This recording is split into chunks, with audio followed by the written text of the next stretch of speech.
What's up, fantasy managers? Welcome back to another episode of the First Pitch Podcast brought to you by PitcherList.com. My name is Jake Crumpler, and I'll be your host for this edition of the pod. You can follow me on Twitter at Jake Crumpler. You can find all of my work at CrumplerBaseball.com. Let's dive into everything baseball related from Monday, July 28th. We'll start it off, as always, with the transactions, injuries, news, and notes, and this is where the majority of our show will reside, as we've got a ton of injuries and obviously some trades as we are amid trade deadline season. So we'll start off with the bad news as starting pitcher Reese Olson was placed on the 60-day IL with a shoulder strain.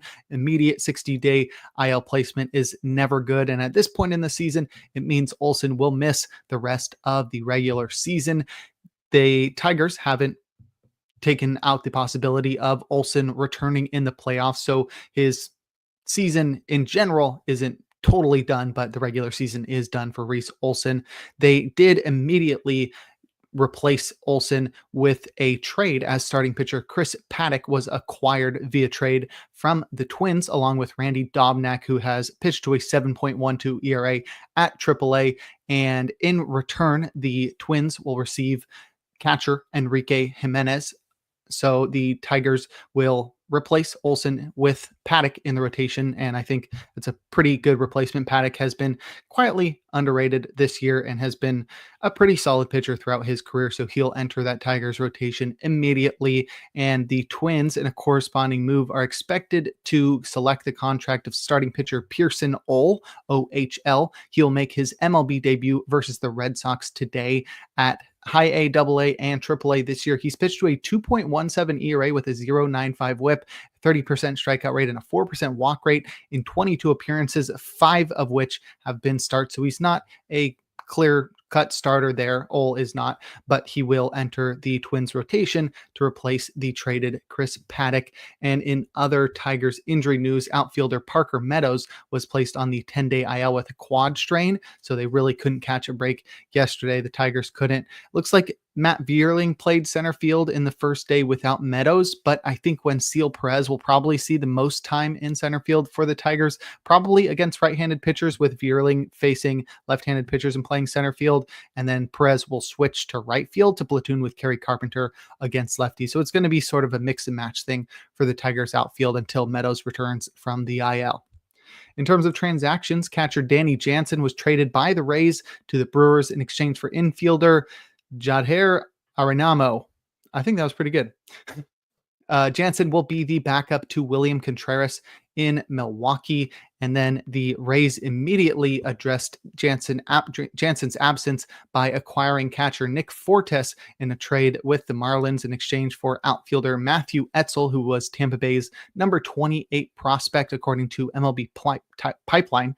Fortes will be on the short side of a platoon with Matt Dice, and it's possible he takes over everyday playing time because of how good he is at framing. And I know the Rays value that very highly. So Nick Fortes headed from the Marlins to the Rays to replace Danny Jansen, who was traded by the Rays to the Brewers. So a bit of a catcher shakeup there in Tampa Bay. Next, we have starting pitcher Carson Weisenhunt, who was selected from the minors to make his MLB debut for the Giants against the Pirates. He tossed 5 innings, allowing 5 hits and 4 earned runs while walking 2 and striking out 3. He induced 5 whiffs with 25% CSW across 85 pitches.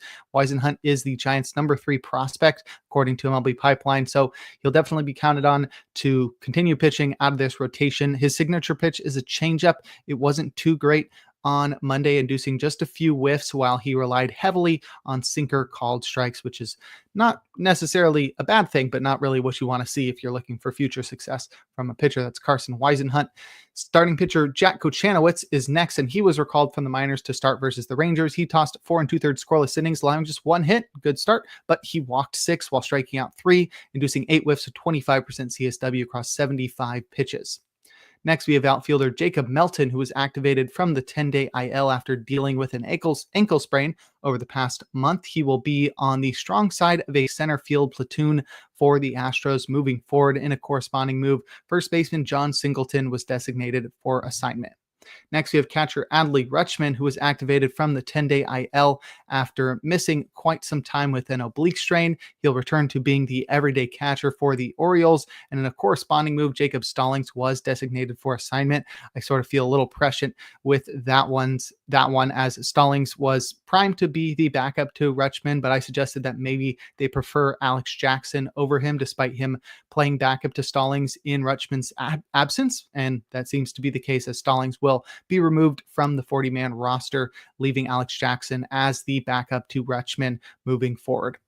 Lastly, we have starting pitcher Carlos Carrasco, who was traded by the Yankees to the Braves in exchange for either a player to be named later or cash considerations. And Carrasco is expected to have his contract selected to start Thursday for the Braves in Cincinnati. Once again, weird trade for the Braves, as they are completely out of it and they keep acquiring pitching. After acquiring Eric Fetty a couple days ago, they now acquire Carlos Carrasco, but makes sense because their rotation is absolutely decimated by injury. So they're trying to get anybody they can that can just eat up innings to hopefully take off the pressure on the bullpen and any young starters that they would have ultimately been forced to call up without these guys joining the team.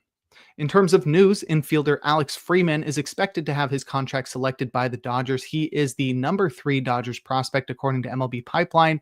And at AAA this year, he's batted .253 with 12 homers, 17 steals, and a 108 WRC plus to go with a very impressive 17% walk rate. I think Freeman is probably going to be in a bench role unless the Dodgers are willing to do something different with Mookie Betts, either move him to second base to open up shortstop for Freeman, who has really spent most of his time on the left side of the infield in the minor leagues. And if Mookie were to move to second, Ha-Seong Kim would move to the bench. That could make sense, but Freeman's probably going to be in a utility role off the bench moving forward. Next, pretty big news, maybe the biggest news from Monday, as closing pitcher Emmanuel Clase was placed on administrative leave as MLB investigates him for sports betting. Another Guardians pitcher is now under investigation for betting on games. A lot of research went into this one across the Twitterverse, as many people pointed out his below average first pitch strike rate, which was something that he had been really good at in the past. I think he was about 50% this year, which is well below what you'd expect for somebody like Clase, who's got great command. So definitely a bit curious, but hopefully Clase is not implicated in this, as you know, you never really want to see anybody, especially somebody of his caliber, get suspended for a significant period of time. So definitely keep an eye on that one. But Clase is probably out for at least the next few weeks, just based on Luis Ortiz having been out for the last month plus and with no end in sight. I don't know when Clase is going to return, but you're probably want to find a replacement for him. The Guardians will probably replace him with Cade Smith as the closer moving forward. And speaking of closers, Felix Bautista underwent an MRI that revealed a lot of swelling in his shoulder. He'll get another MRI in a couple of weeks, but Bautista is expected to be out for quite a while. Yenier Cano or Andrew Kittredge are likely to be the closer for the Orioles moving forward once the trade deadline dust settles, because right now it's Sir Anthony Dominguez, but he's expected to be traded as he's got an expiring contract. So I'd expect Yenier Cano or Andrew Kittredge to be the closer, but Kittredge could even be traded as well. So Cano's probably your best bet at finding saves in Baltimore moving forward. And lastly, starting pitcher Kris Bubic is expected to miss the remainder of the season as he recovers from a rotator cuff strain. We talked about that injury yesterday and his IL placement, but now it's been revealed that he will miss the rest of the regular season. Pretty unfortunate for Bubic, who was in the midst of a breakout all-star caliber campaign. Now he'll sit on the bench for the rest of the season. Now we'll take a look at some of our notable performances from Monday, a day in which we had a full slate of 15 games. I've got just 2 apiece here as we had a ton of news to get through. So we'll start off with our hitters, leading off with first baseman Kobe Mayo, who helped the Orioles to win against the Blue Jays, going 3 for 4 with a run, a home run, and 2 runs batted in. It was his 3rd homer of the year and traveled 413 feet at 108 miles per hour. Mayo was one of Baltimore's top prospects after back-to-back impressive minor league campaigns, following up a 2023 season in which he hit .290 with 25 homers and 5 steals, and a 152 WRC plus between AA and AAA. Mayo batted .293 with 25 homers, 4 steals, and a 149 WRC plus at high A and AAA to earn a brief cup of coffee last year. Mayo didn't make the roster out of camp and was not tearing up AAA, but he returned to the majors in May and has stuck there ever since, getting spotty playing time at the infield corners and DH. Mayo hasn't been overly impressive, batting just .240 with a .724 OPS, but his underlying metrics and minor league track record suggest that he could break out given consistent playing time in Baltimore. Mayo sporting a double-digit barrel rate, and strikeouts have yet to become an issue, but I think I'd just be keeping an eye on him for now, especially because he's gone deep twice in his past 4 games. I'm not saying pick him up everywhere, but definitely keep your eye on him, especially if he continues to get more playing time. But I don't think we'll be seeing peak Mayo or a breakout from Mayo until next year at the very earliest. And lastly, we have first baseman Warming Bernabel, who helped the Rockies to win in Cleveland, going 2 for 5 with 2 runs, a double, a home run, and an RBI. Was his second homer of the year, and it traveled 386 feet at 100 miles per hour. And Bernabel lost top prospect status after his bat dwindled in the upper levels of the minors, but a promotion to AAA this year ignited a new spark in the 23-year-old. While his 90 WRC plus at the level is underwhelming, he displayed impressive contact abilities with a 90% zone contact rate and a 12% strikeout rate, resulting in a .301 batting average across 75 games. And don't think it's empty either, as Bernabel chipped in 8 homers and 5 steals, earning him his promotion for his MLB debut over the weekend. Bernabel has displayed power so far, despite contact being his calling card. He's now homered twice in his first 3 career games without having stepped foot in Coors Field. So imagine what his ceiling will be when he finally gets to play in Colorado. Bernabel is getting everyday run at first base and could carry over his minor league success into an intriguing first taste of the majors this year. But if you'd like a breakdown of other notable hitting performances from Monday, check out the Daily Batters Box article over on PitcherList.com. Now we'll head to the mound and check out some notable starting pitching performances, opening with Troy Melton, who helped the Tigers to win against the Diamondbacks, tossing 7 shutout innings, allowing just 5 hits while walking nobody and striking out 5. He induced 11 whiffs with 29% CSW across 87 pitches. And after a rough debut, Melton turned things around, displaying his full potential in just his second big league start, tossing 7 shutout frames on fewer than 90 pitches. His high-octane fastball was on full display, sitting 97 miles per hour with nearly 7 feet of extension. The pitch thrived upstairs with 5 whiffs and 6 outs on balls in play, while Melton's slider, which he was able to keep low, induced 4 whiffs for 38% CSW as the change of speeds caught batters off guard. Against lefties, Melton incorporated cutters, splitters, and curveballs to keep batters guessing, while sinkers were used to keep righties off his 2-pitch combo. The cutter stood out the most among these tertiary offerings, returning 83% strikes and 42% CSW, and its reliability kept Melton in at bats and maintained his efficiency throughout this start. I love Melton's stuff, but I'm not sure I'm ready to trust his command, especially with the Phillies in Philadelphia up next, but definitely somebody I'm going to be in on next year. And then he's probably not going to live up to expectations and then be really dope the following year once I give up on him. I'm sort of seeing the future in this one, but Troy Melton seems pretty dope so far. Next, we have Bradley Blaylock, who helped the Rockies to win in Cleveland, tossing 6 scoreless innings, allowing just 6 hits while walking nobody and striking out 7. He induced 10 whiffs with 32% CSW across 84 pitches. And I actually suggested targeting Guardians hitters against Blaylock yesterday due to his poor numbers on the season, but he completely proved me wrong with the best start of his young career. After punching out just 9 hitters across his first 7 MLB appearances, Blaylock racked up 7 punch-outs alone on Sunday, thanks to a 4-seamer that refused to avoid the middle of the plate, meaning he was just throwing that pitch down the middle, yet he avoided damage thanks to a passive Guardians lineup that took 12 heaters for strikes while whiffing on 5 of them, leading to a 78% strikeout rate and 42% CSW. What the heater lacked in location, though, Blaylock made up for with his splitter, which he dotted arm side all game for 4 whiffs and 30% CSW, while he flipped curveballs all over the place in an attempt to change speeds. I don't think I'll be relying on Blaylock for a stream in the future, especially because he's a Rockies Yankees pitcher, but he made things work here, and we sort of got to give him props for subverting our expectations on Monday. Blaylock could do the same with the Pirates up next, though I will not be streaming that one because it's in course. But if you'd like a breakdown of every single start from Monday, give the Plus Pitch podcast a listen and check out Nick's daily SP roundup over on pitcherlist.com. Now I'll head to the bullpen and check out the relievers that got saves and the closers that pitched outside of save situations or blew their saves. Starting with the former, Seth Halverson recorded his 11th save as he worked around a run. Pete Fairbanks pitched a scoreless 4-out save for his 18th save of the year. Jack Dreyer got the final out of the game for the Dodgers, his first save of the year, as Blake Treinen worked into trouble attempting to close out a 4-run lead. Not the best return to action for Treinen. Raisel Iglesias pitched a perfect ninth for his 12th save. Trevor McGill got the final out of the game for his 24th save. Cal Finnegan recorded his 20th save with a perfect ninth. Kenley Jansen pitched a perfect 4-out save for his 19th of the year. David Bednar worked around 3 hits and a run to record his 17th save, and Andres Munoz recorded his 24th save with a perfect ninth. And in terms of closers to pitch outside of save situations or blow their saves, Will Vest pitched a scoreless ninth up by 4. Yohan Duran allowed the go-ahead run, pitching a tie game in the ninth, but he came away with his 6th win when the Twins walked it off in the bottom half. Jordan Hicks was handed the save in that one, save opportunity, I should say, but he surrendered 2 runs on 2 hits to blow his first save and take his 7th loss of the season.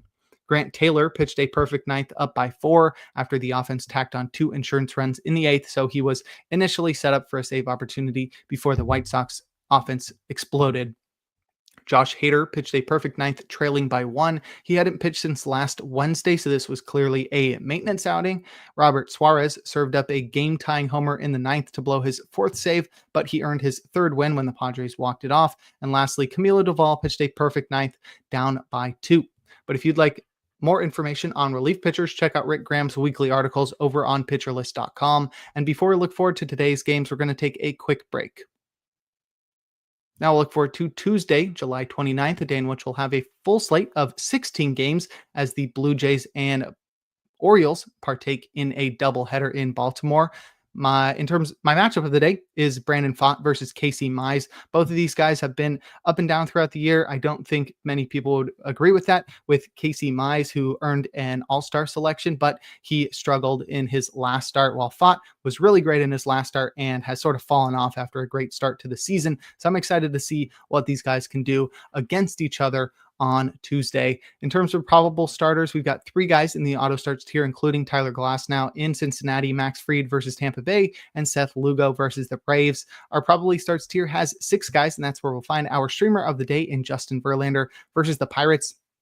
He's been looking much better recently, and the Pirates lineup is very weak. He also gets to pitch in San Francisco, which is a notably pitcher's ballpark. So looking for Verlander to find success against the Pirates on Tuesday. I'd also keep an eye out for Logan Allen versus the Rockies. Very weak lineup for the Rockies, especially with Ryan McMahon no longer there. And Logan Allen is the type of guy who could take advantage of them and get you 5 innings for a win or even a quality start if he's at his best. In terms of hitter suggestions, I'd be looking at Blue Jays and Orioles hitters in their doubleheader in Camden. The matchups are in Game 1, Toronto TBD. They have not decided on their starter for Game 1, and whoever that is, will be squaring off against Charlie Morton. And in the second game, it'll be Eric Lauer versus Baltimore TBD. So both teams have yet to decide one of their matchups, but definitely want to target the double at-bats in that doubleheader. I'd also look at Mariners and A's hitters in Sutter Health Park. It's a great hitter's ballpark, no matter the pitching matchup. And in this one, it'll be Logan Evans versus Luis Severino. So not enough to scare me away from targeting Mariners and A's hitters. Now we'll close things out with our relievers to watch, as Grant Taylor has pitched on back-to-back days. So I think Dan Altavilla is probably your best shot at a save for the White Sox. He has the most rest in that bullpen right now. Yohan Duran has pitched on back-to-back days and in 3 of the past 4, so I'd expect Griffin Jacks to be the Twins closer on Tuesday. Kenley Jansen has pitched on back-to-back days, so expect Reed Detmers to be the Angels' top option on Tuesday. Cal Finnegan has pitched on back-to-back days. They always seem fine pushing him 3 in a row, but if not, Jose Ferrer is probably the best shot at a save for the Nationals. Emilio Pagan has pitched in 3 of the past 4 days, but so has Tony Santillan, so one of Graham Ashcraft, Scott Barlow, or Taylor Rogers, probably in that order, are your best bet at a save for the Reds. Trevor McGill has pitched on back-to-back days, But he only threw 11 pitches in those 2 outings, and Abner Uribe has also pitched on back-to-back days, so I'd expect McGill to be available for a 3rd straight day. And lastly, David Bednar's pitched in 3 of the past 4, but so has Dennis Santana. So expect one of Isaac Matson or Caleb Ferguson to be the closer temporarily for the Pirates on Tuesday. But that'll do it for today's episode of the First Pitch Podcast. Make sure to head on over to pitcherlist.com to check out all of the great articles and features we have on the site. Sign up for PL Plus or PL Pro to gain access to the Discord and to support the Pitcher List staff. You can follow me on Twitter at Jake Crumpler. Tune in live on YouTube tomorrow and every day for a new installment of the podcast. And make sure to enjoy the day as we are blessed with another day of baseball.